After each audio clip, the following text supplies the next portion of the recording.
A bonus midweek football podcast for you to enjoy. I am your host, Daniel Hussey. Welcome along to the Matchbook Pod.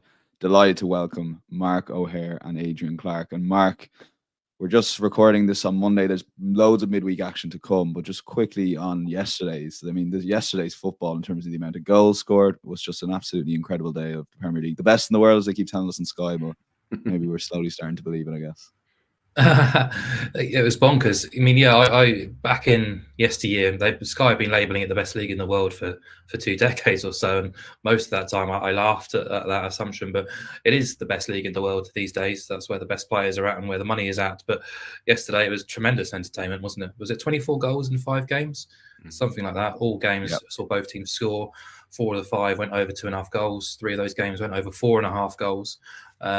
And yeah, I'm hopeful that we're going to see a few more bonkers matches this midweek because there's a couple we're going to talk about, which I can definitely see being high scoring and entertaining, which is what we want as neutrals. I know you two obviously have a side which you're avidly cheering on throughout the campaign, but for me, I've no interest really in supporting any of these teams. I just want to see good fun and entertainment and plenty of goals, which we got in spades on Sunday. Yeah, the first half of my 6.1 Super Sunday, Adrian was spot on. Maybe not harsh enough on West Ham Crystal Palace, but I ate my words there because I thought Tottenham really played their part in a sensational game against Man City. Yeah, I was actually working on the Liverpool game, so I haven't watched the full game yet. I've watched the highlights, and I listened to the game on the radio. But yeah, no, credit to Spurs because they went with their tactics. They're not going to change under Ange, and it was a justification for that, wasn't it? He was vindicated.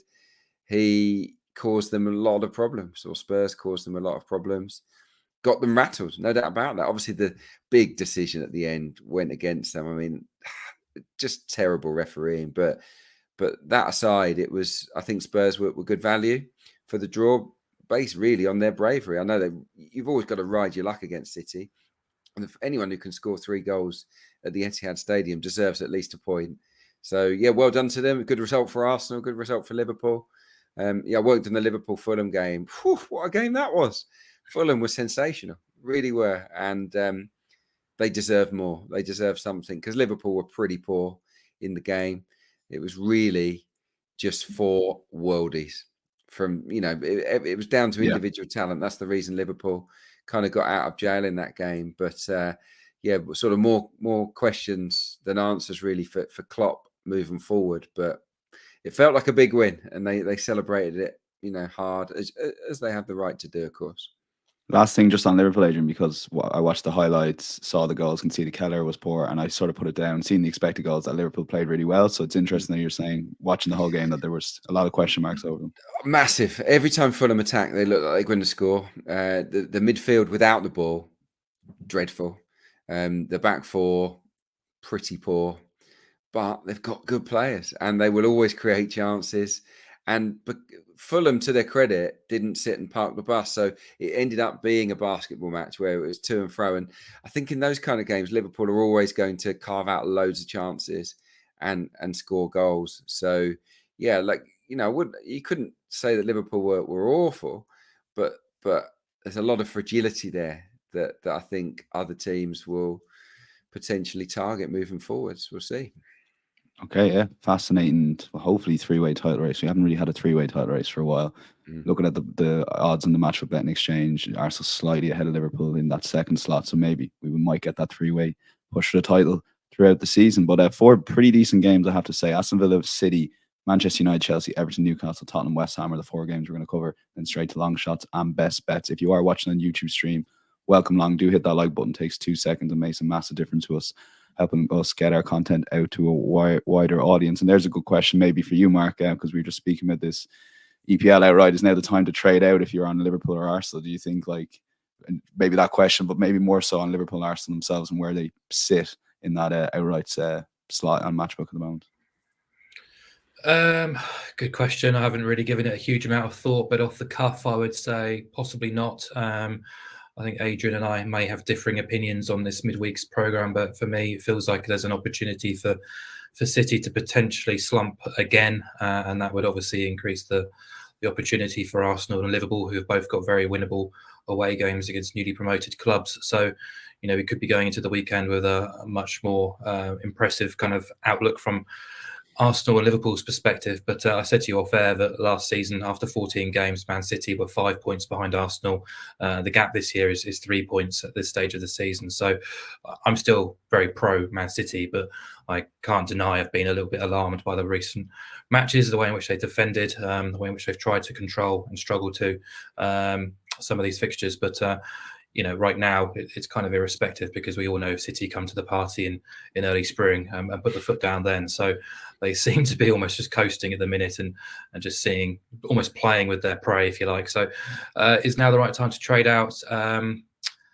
I'd leave it another few days personally, at least, but I haven't seen City's schedule or the other two teams' schedules from here. So I'm just talking about what's in place for this week. And as I say, 2 very winnable away games for those 2 teams, but a tricky one for City's perspective. Yeah, and final word to you, Adrian. We spoke actually about City's tough run of fixtures. They're coming to the end of that after Villa, so there are some easier games to come, although they do have to play the Club World Cup, which means they'll have a blank game week in a couple of weeks. Yeah, exactly. Yeah, look, they've only won 3 of their last 8, 3 draws in a row, obviously against big teams. That sandwiched in between. They had that good win against Manchester United, but prior to that, they'd lost to Wolves and Arsenal. So it's not been a good period for them. But yeah, for me, the odds are still about right. I think that they're worthy short price favourites to win the league, and I would have Arsenal just ahead of Liverpool. I just think tactically, Arsenal are a little bit further ahead in their development as a team. Liverpool remind me a bit of Arsenal last season. It's all a bit wild, quite chaotic and exciting, but ultimately I do think that there are more flaws in the Liverpool setup than there are in certainly City's and also Arsenal's. Okay, let's get straight into it, and we'll start on that topic because it's Aston Villa versus Manchester City, which is what a game this is, particularly when you look at the Premier League table and see how close Villa are to Man City. Villa are 4.5 on the matchup betting exchange. I think that's best price, and the UK odds checker grid. City 181. The draw is 4.3. Both teams to score yes. Theme of the season 153, really short. Asian handicap sees Villa get a 3/4 goal head start at 198, and the goal line here is 3.5. Shaded though at 177 to the under. Mark, take it away on this one. This is a really tough place to go for Manchester City, particularly given how that game finished yesterday. Yeah, absolutely. I had 2 strands of attack here, one of which was to back Aston Villa +1 at around 175. That's gone. It's been eaten up on Sunday night and Monday morning, really. The other was to approach this game and back goals, because I can't see this being dull. We've talked about Aston Villa, their tactical approach, especially at Villa Park, is very, very aggressive. We saw something similar with Man City's match with Spurs on Sunday. I'm not saying we're going to get another 3-3, but I'm expecting at least 3 goals in this game. I'm expecting both teams to contribute, and sure, there might be a bit of recency bias born into that thought process, but I think it's backed up by the underlying numbers, the actual goals output of these 2 teams as well, and the team news, which is quite significant. And for those who aren't aware, Man City are without Rodri for this match after his yellow card at the weekend. His importance has already been highlighted this season. City lost all 3 games without him to Newcastle, Wolves and Arsenal earlier this season through suspension. But if you look at a larger sample, I looked at City's last 100 Premier League matches, you can see the difference. He started 86 of those games. City's win percentage was 76%. Their goals per game conceded, 0.87 per game.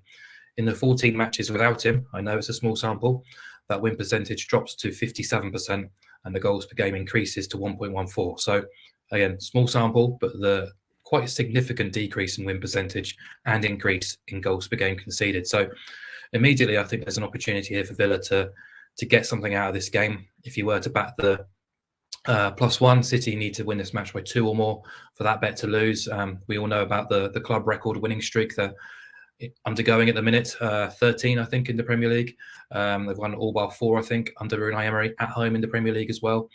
And City were held here last season. That was under Steven Gerrard's tutorship as well. So, either way, I think Villa can be a relentless beast in front of goal, especially at Villa Park. City have conceded, 9 goals in the last 4 games now across all comps. As Adrian says, they failed to win 5 of the last 8 in the Premier League.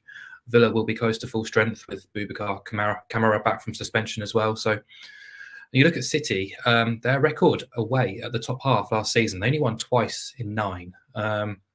This season they've won at Burnley and Sheffield United, Take those games out, and they've dropped points in 3 or 5 away trips. It's only 3 clean sheets in 18 across all comps.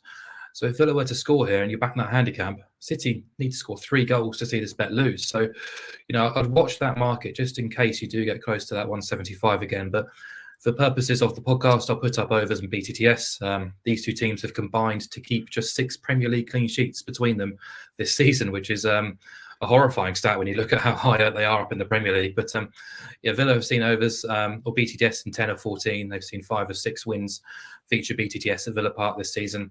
9 of their 14 overall have gone overs and BTTS. And City's only clean sheets away at top half teams since the start of last season came in the Manchester derby just a few weeks back. So, I like the look of both bets if we can get that price back up on +1. But for this occasion, I'll just put up overs and BTTS because, it's hard to see this one kind of failing to entertain. So goal heavy match, please.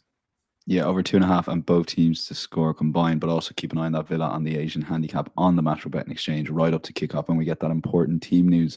Adrian, I saw you smiling when we spoke about, or Mark spoke about the high line and how these two teams are very entertaining. It is going to be a chaotic game of football, isn't it? I would have thought so. Yeah. Manchester City only know one way of playing, and Unai Emery's Villa have been far more entertaining than I ever imagined they would be. Full of goals, prepared to take risks, to congest space in the middle of the park, and it has all the makings of a goal-laden game. I was the same as Mark. I was looking at Villa. How can I get Villa on a handicap? Can I get a goals angle there?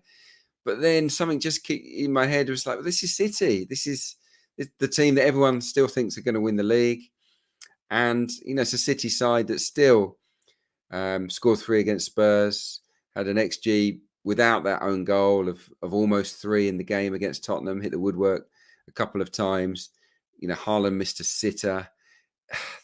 Every game they play, they're going to create chances, and I think they're going to create plenty actually in the game.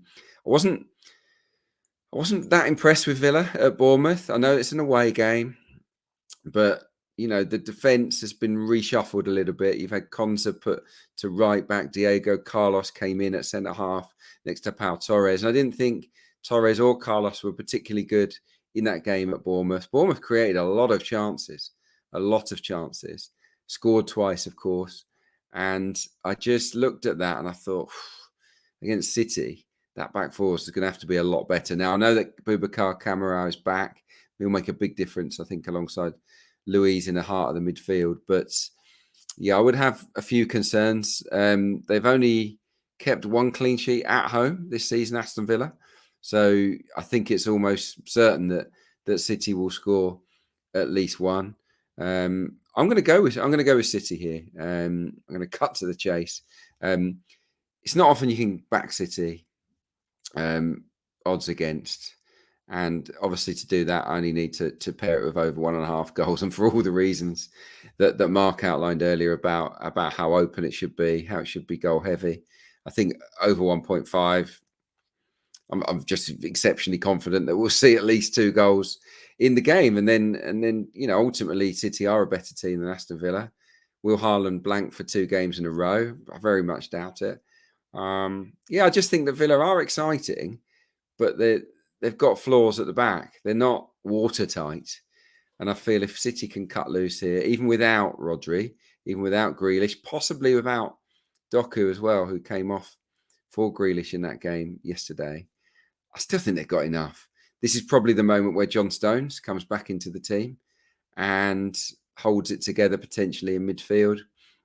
And I still think they've got enough quality around the pitch to score goals in the game. So, yeah, I looked at a lot of angles, but ultimately I've landed on City because City are such a strong team. Even without Rodri, I think they are capable of winning the game. But I do respect what Mark said, and I think that if you've got any doubts over City, Dan, then you should probably be taking Mark's pick here. I did have doubts, but I think you've alleviated those doubts. I think that was a strong case and a very strong start, Adrian Clarke. I forgot my best stat. I forgot my best stat. You're going to love this stat. You're going to absolutely love it. When's the match being played? Wednesday night, Wednesday. Right? Go on, yeah. Go on, you'll love this. Villa have won just 1 of their last 12 on a Wednesday night. They hate Wednesdays. Wait for it. Manchester City 26 matches on a Wednesday night, 125. I mean, the schedulers have sorted City right out here. Yeah, it's Wednesday night, which means City will win. Wow, that is no stone unturned on the Matchbook Betting Podcast. Adrian, that is 10 out of 10. Mark, I can't see Mark in a minute. Is he shaking his head? He's shaking his head, yeah. Oh, yeah, I can see him now, yeah. Rolling his eyes out there. But it's like the early kickoff again, Mark. So look, you can't talk us down when myself and Adrian have strong opinions. Manchester City over 1.5 goals does bring the goals angle in a little bit. At over even money was a good case, all joking aside. But the goals angle, or maybe Mark keeping an eye on the Asian handicap on the Matchbook Betting Exchange. Second game, which is on at the exact same time, Manchester United versus Chelsea. So take your pick on Amazon Prime in the UK or Premier Sports in Ireland. Man United 296, Chelsea 2.5. The draw is 3.75. Both teams score yes, 1.6. Currently, Asian handicap line sees Man United get a quarter goal head start at home in Old Trafford at 184, and the goal line is 2.5. So yeah, Adrian, stick with you on this game, and you do have ultimately you've landed on a bet here. But what was your thinking going into this game? Because I found it hard myself thinking where these two teams are at really at the moment. Yeah, I want to lay them both. Yeah, I mean, you can't trust these guys. Yeah, I think we got Man United right, didn't we, for the Newcastle game? Me and myself and Mark both backed Newcastle on the nose, and they were worth that victory, weren't they? Goodness me. But it was really alarming. United, I know it's been said, but the attitude of their players was diabolical. And if I was the manager, there's 3 or 4 in there that don't get picked for this game. It'd be fascinating to see what Ten Hag does. I said ages ago he's lost the dressing room. They start to pick up a few results. People are saying, yeah, well, I'm sure he's going to, he's going to be fine. But it's just a bad dressing room is a bad dressing room. I don't see it turning around. Either he's going to have to get rid of half of them in January, or he will go. And I think Ten Hag will go before the end of the season. I think it's too difficult for him. So I can't back Manchester United. I know that at Old Trafford they've got a good record against Chelsea. I know that they've eked out some okay wins without playing that well at Old Trafford this season. But the bottom line is they still haven't beaten anyone in the top half. Whenever they've come up against anyone decent this season, Manchester United, they've leaked goals. Their record, by the way, against top half teams this season is a completely imperfect one. They've lost them all. And in those, I think it's 5 games, they've scored twice and they've conceded 12. Now, Chelsea have snuck into the top half. A good win against Brighton, of course, at the weekend. I think Chelsea have got the tools to certainly score in the game. They've got a midfield that should be able to dominate, in my opinion. I know Conor Gallagher's going to be suspended for this game, but I think Caicedo and Enzo Fernandez have what it takes to control the engine room. At the back, they're going to be boosted by the return of Reece James, I think, Cucurella as well, both back from suspension. Gusto, I think, is also available. So the Chelsea rearguard will be a little bit stronger, I think, than it was against Brighton. They did concede 9 shots on target to the Seagulls in that win. So they were far from watertight. But yeah, I just side with Chelsea here. I'm going to go with Chelsea, draw no bet. I can't go with Chelsea completely. I want the insurance that I can get my money back if the game ends in the draw. And this is the most drawn fixture in Premier League history, Man United against Chelsea. So if it does end in a stalemate, we at least get our money back. So yeah, I guess when push comes to shove, I'm just opposing Manchester United because of their dreadful record against anyone that's decent this season, because of their performance levels, because I think that a lot of that dressing room just are mentally in such a terrible place at the moment that I just can't back them against a half decent Chelsea side. So yeah, Chelsea draw no bet for me. Okay, Chelsea draw no bet, currently 181 on the Matchbook Betting Exchange. And Mark, just on those match prices, we spoke a little bit off air. You were initially looking at that Manchester United price at home in Old Trafford, but I guess agents sort of hit the points that they're a very hard team to trust at the moment. Well, I think the most the striking line Adrian came out with there was at the very beginning, that if he could lay both teams, he would, and that's certainly my approach coming into this. I've got absolutely no trust in either team whatsoever. He's absolutely right. Of both teams, if you have to pick one, it would be Chelsea. But then, sort of from a betting perspective, I look at Manchester United at close to 3.0 at home. Just doesn't look right, even at home to Chelsea. They were 1.55 for this fixture as recently as May. So that's less than 7 months ago. They were 1.55. Now they're close to 3.00. That's an enormous difference, and obviously a lot has changed since then. But not for the better from a United perspective. But the market loves Chelsea. We saw that they're pretty much going off favourites at St James's Park when they got absolutely destroyed 10 days ago or so. The Brighton win, obviously the red card has a bearing on that game, but I think all 3 goals were dead ball situations as well. There was a stubbornness, a bit of a resistance about them defensively, which we didn't see at Newcastle, and they have actually been probably better on their travels so far this season. They've only lost the XG battle once away from home, and if you look at the underlying metrics, they're 5th on expected points, 5th on XG process, but away from home they're 2nd on expected points and 3rd on XG process. Now obviously the Spurs match will have had a big bearing on that, but even the West Ham defeat, they were the better side that day. The schedule has been fairly kind to them, but they're short enough for me at the prices. And look, United's problems run massively deep, and there's asterisks over every win they've had this season. Their Old Trafford form has been patchy at best. But it's just a price thing, really. Do Chelsea deserve to be this much of a favourite at Old Trafford, based on what we know, the eye test, and how we know about them in terms of an evolving side right now? So I kind of weighed it up, and if I really had to be involved, basically Chelsea draw no bet is a shorter price for Manchester United with a quarter goal start. So I would have been United plus a quarter. But I'm more than happy to pass up on this game because all my attention at this time is going to be on Aston Villa, Man City. I don't really care what happens here because I hate them both. Can you lay them both? It's tempting. It's tempting, Adrian. I will lock in Chelsea draw no bet. Not with a huge amount of confidence. 181. But, we'll see on that one. Yeah, interesting that those 2 games are at the same time. But they're the Wednesday games we're going to cover. There's 2 Thursday games we're going to cover, and then we're going to get to long shots and best bets. It's Everton versus Newcastle. This is 7:30 on Thursday, and we'll take a look at the betting on the Matchbook Betting Exchange. Everton 3.3 at home to Newcastle, who are 2.4 favourites, with the draw 3.5. Both teams to score, yes, 178, a bit bigger than you would usually see.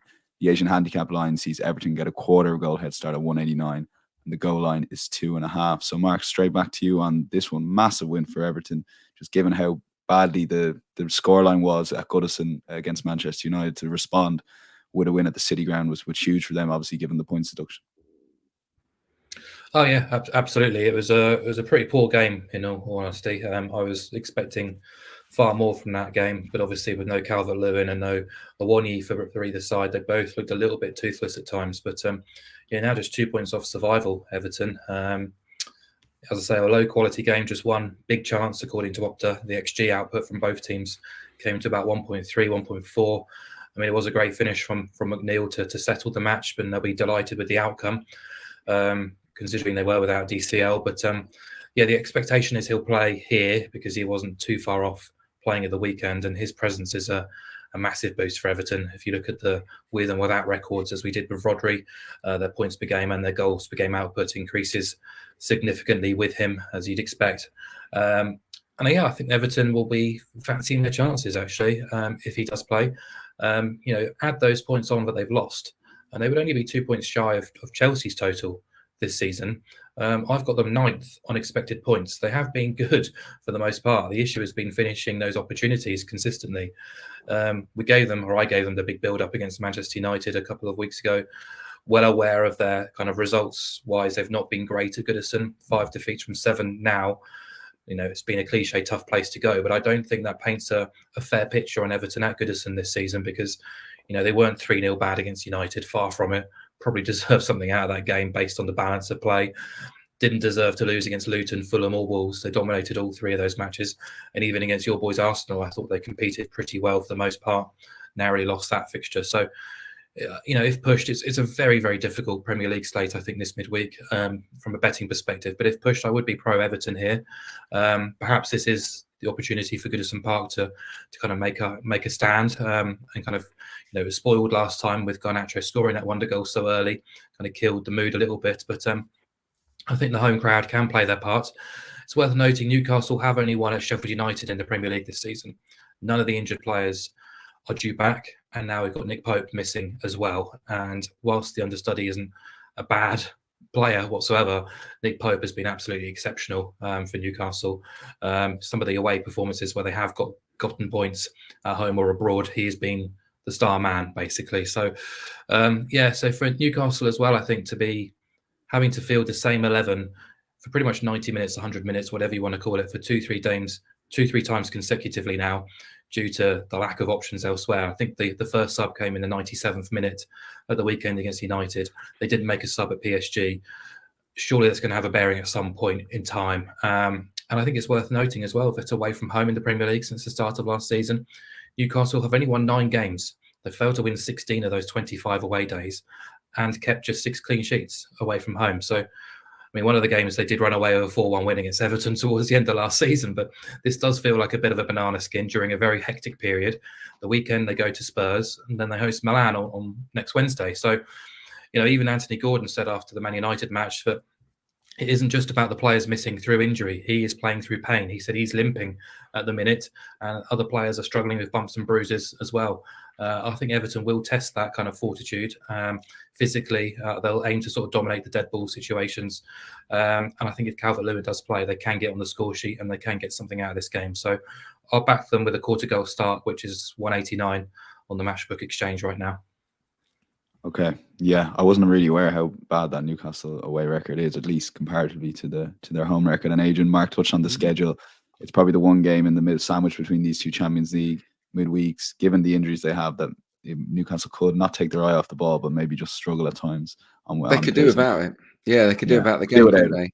Yeah, I think I agree with loads of what Mark said there.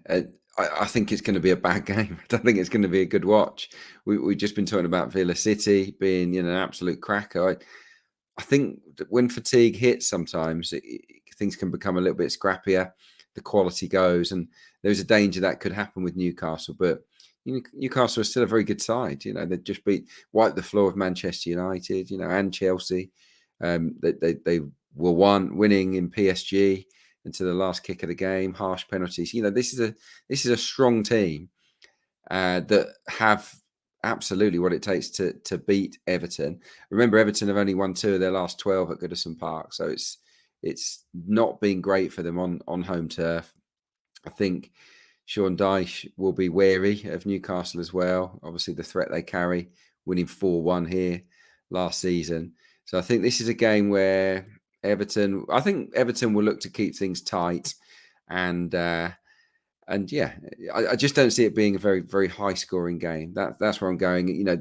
Think about Newcastle, their threat often on the counter. Well, I think they'll have quite a lot of the ball here, and they might have to break down an Everton team that we know can defend. They've got good players. Branthwaite in particular is a standout this season. So I was looking at some of the numbers with both teams to score no, and 9 of 14 matches for Everton have seen both teams to score no land. Actually, they've had blanks in 43% of their games. Failed to score on a number of occasions. They've also had some clean sheets. 5 of 7 at home, by the way. Both teams to score no would have been a winner.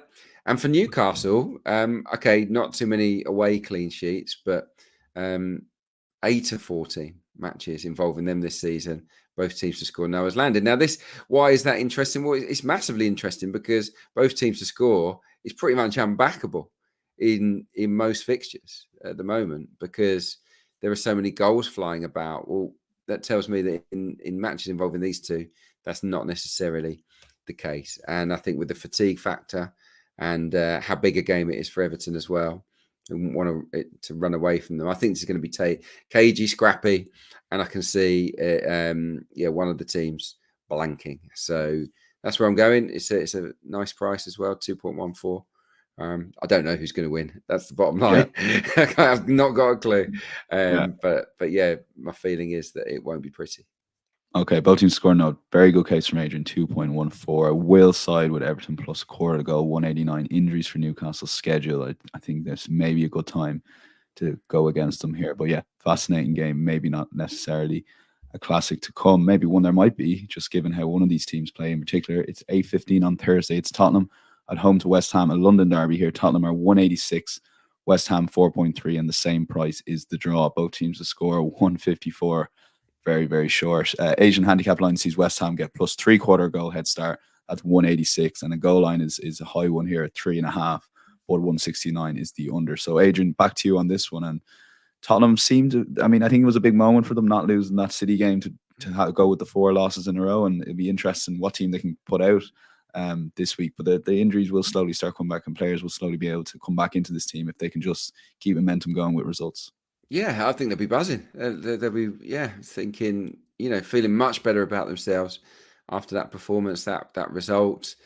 And Christian Romero will return, I think, from suspension here. So that instantly improves their back four. They should have 3 of their first 4 choices. Obviously, Van der Ven's out for quite a bit longer, isn't he? So they're getting there in terms of the personnel. You just said it there. Both teams to score. Was it 1.54, Dan? Yeah. We'll pair it with a home win against a team managed by David Moyes, who has an absolutely dreadful record against strong teams, against the traditional Big Six, particularly away from home, and it boosts it up to 3.2. So I can't ignore that. I think that leap is absolutely massive. I think any Spurs game at the moment, you would think, well, both teams to score feels very, very likely, even with Romero back. Just the way that they play, the risks that they take. And also look at West Ham with Bowen up front, with his pace, the movement. You can see him getting in. Kudus is in good form as well, making things happen most weeks. And Paqueta is a talented boy as well, who can score from nowhere. So I feel that West Ham have it within them to score, but probably not more than once. This is David Moyes, the ultimate handbrake on manager. It's cautious. West Ham at home to Palace, went 1-0 up, sat on it. Yes, that's the way they're built under that head coach. So I don't see them playing an expansive game at all. But they've got the ability to score against Spurs, no doubt. But ultimately, Tottenham create bags of chances, stacks of them in every single game that they play. And I think that they'll create plenty in this game because they'll have loads of the ball, and West Ham will be, defending the edge of their own box for long periods. And I think that Tottenham have enough firepower and adventure and swashbuckle to find the back of the net on more than one occasion. So I do feel that Spurs are worthy favourites to win the game, but also, pairing it with both teams to score is such a boost to the, both teams to score odds that I can't say no. It does seem a big price. And Mark, I'm guessing a lot of the themes that Adrian touched on in terms of Tottenham in particular, you're going to agree with here, looking in for a bet in this game. Yeah, for sure. I could definitely get behind that price and that selection. My inkling here was to back goals again, over 2.5 goals, and BTTS would have been my preferred play at 175. Just the way in which Tottenham go about their business. Adrian's touched on things defensively, and I think they will be stronger with having Romero back in defence. But Sarr, I think, is still missing, so that midfield looked quite unbalanced, at least in the first 45 minutes before Højbjerg came on and changed the complexion of things from a Tottenham perspective. But going forward, Son is unreal with his finishing, and Kulusevski, not just the goal against Man City, but he's been a huge contributor to Tottenham's campaign so far this season. So yeah, I really like them. Just so pleased that they managed to get that point at Man City, because it almost vindicates what Postecoglou is trying to do. To deal with some nonsense in the press conference on Friday about sort of changing tact and almost calling him naive for kind of going into this kind of fixture with such an aggressive attitude. But he answered it brilliantly, and his players performed for him in that fixture, and they have done a lot recently despite the results. The Chelsea game was in the balance until late on, despite playing with 9 men. They controlled for the most part that game against Wolves until the last few minutes. They dominated Villa and didn't deserve to lose. And then to go to the Etihad and put in that display was very good. And you look at West Ham, who I guess have probably performed around about expectations, possibly slightly above, but they have lost by 2-goal margins to Villa, Liverpool and Man City. But they have returned just 2 defeats in 11 elsewhere. So they tend to come unstuck, as Moyes teams tend to do against the big boys, and getting results elsewhere. But it's their lack of clean sheets that really kind of surprised me. Just one all season for West Ham, and that was at home to Sheffield United. So kind of doesn't really count, does it? You look at them defensively. Only They've Bournemouth, scored in all but one game, though, Mark, as well. I know, to jump in. I mean, which seems very un-West Ham, doesn't it? Under Moyes, to score in every game except for one. So what's that? 13 out of 14. It's it's amazing. And Mark, before you come back in, I raised my eyebrow when you said the clean sheet record, and remembered I've had Areola as my fantasy keeper all season, and he has only kept that one clean sheet. So I don't know why I was surprised there, but carry on. Yeah, but even the defensive numbers, Bournemouth, Luton and Sheffield United are the only teams giving up a higher non-penalty expected goal number than West Ham. Only the Hatters and Blades have faced more shots than West Ham. And just those recent performances, having to leave it so late to come back and beat Burnley. They were really sloppy for a lot of parts of the game against Forest before winning that game. Ordinary against Palace after taking the lead. So, I don't mind Spurs here at all. I just thought a safer-ish play was to back goals and not really care who wins, because the goal output and the underlying metrics kind of marry up quite nicely here. Tottenham's match is averaging 3.43 goals, 10 of 14 going over, 10 of 14 seeing BTTS. The XG is 3.28. West Ham games also averaging 3.43 goals, 10 of 14 going over, 12 of 14 seeing BTTS, but the XG is 3.31. So both really strong in terms of goal output as well as underlying metrics. We talked about their lack of clean sheets, the fact they've scored in all but one game. West Ham, they've netted against City, Liverpool and Villa. 6 of their 7 away have seen both overs and BTTS bank.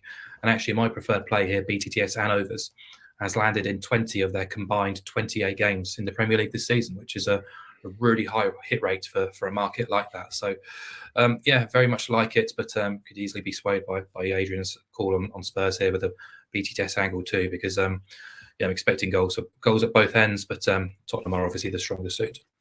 Yeah, over 2.5, and both teams score. Yes, the safer option 175, but the podcast selection trying to go 3 in a row for the match result and both teams to score. We did Wolves against Tottenham. We did Arsenal against whoever playing there. Sorry, yeah.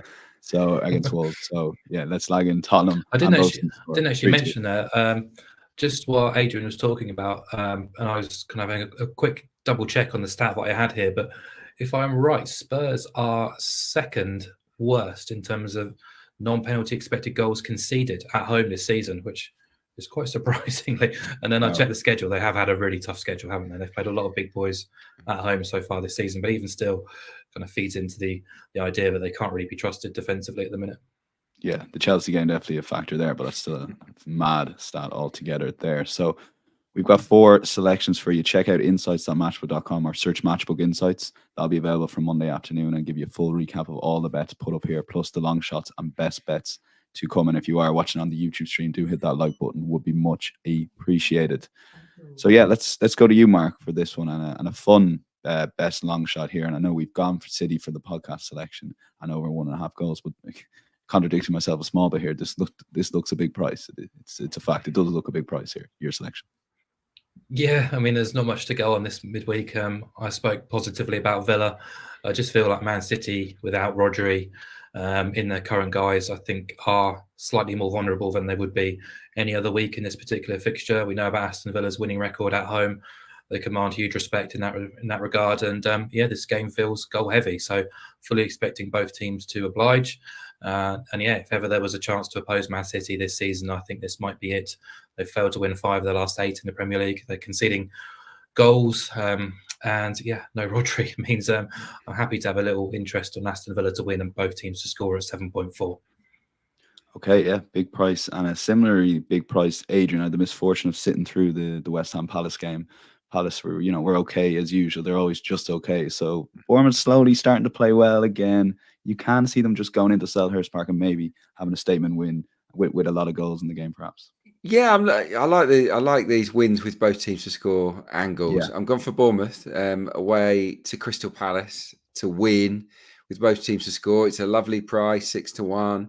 And, just look at the form table ahead of the game. Last 6 games, if you think that's a good sample size, Palace at 18th in the 6-game form table and Bournemouth at 8th. Bournemouth are in good nick at the moment. Recently beat, albeit a depleted Newcastle United. Unlucky not to beat Aston Villa. They went to Sheffield United, absolutely trounced them. I know that everybody trounces Sheffield United, but it was a really comprehensive win.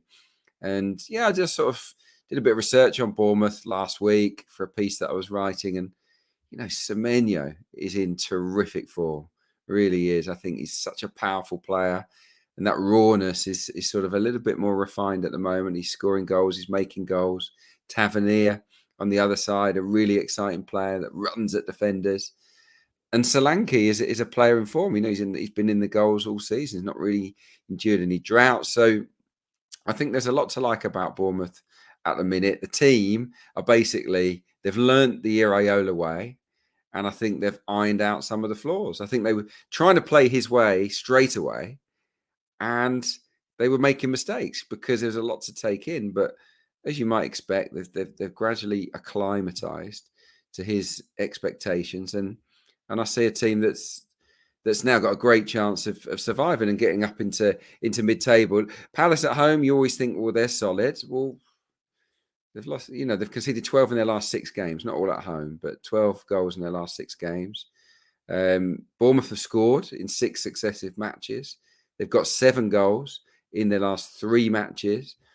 I think they can go there and win the game. I wouldn't ever really back Bournemouth to keep a clean sheet, particularly not the strongest at the back, but I can see a 2-1 or a 3-1 or a 3-2. Palace lost recently at home to Everton 3-2, didn't they? So that's where I'm going. Bournemouth and both teams to score. Good price.